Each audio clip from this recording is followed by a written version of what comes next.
تحریک تحفظ اسلام انٹرنیشنل کے زیر اہتمام 16واں سالانہ تربیتی تاجدار ختم نبوت کنونشن کا ختم نبوت سینٹر پنجن کسانہ کھاریہ میں شاندار انعقاد۔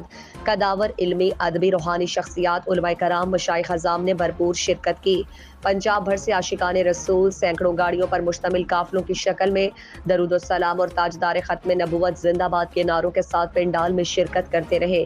سرپرست تحریک تحفظ اسلام انٹرنیشنل بانی جلالیہ مدارس سسٹم سجادہ نشین آستانہ عالیہ بھکی شریف مفتی پیر سید محمد نوید الحسن شاہ مشہدی نے خصوصی خطاب اور خصوصی دعا فرمائی۔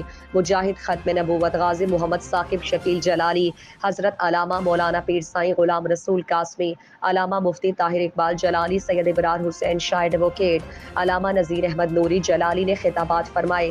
علماء کرام نے غازی ثاقب شکیل جلالی اور ان کے رفقا کے ختم نبوت کے لیے خدمات پر خراج تحسین پیش کیا۔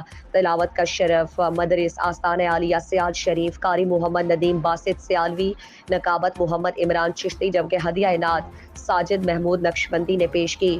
تقریب کے اختتام پر صاحبزادہ مفتی پیر سید نوید الحسن شاہ مشہدی اور غازی ثاقب شکیل جلالی نے 40 خوش نصیب کارکنان کو اسناد سے نوازا، جنہوں نے تحفظ ختم نبوت ورد قادیانیت کورس میں کامیابی حاصل کی۔ مجاہد ختم نبوت غازی محمد ثاقب شکیل جلالی نے آنے والے معزز علماء کرام اور عاشقان رسول کی آمد پر ویلکم کیا اور تشریف آوری پر شکریہ ادا کیا۔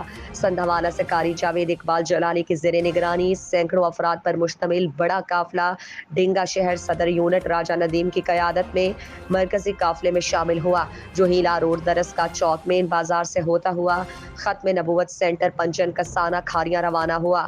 کنونشن کے اختتام پر شرکا محفل کی لنگر ختم نبوت سے تواضع کی گئی۔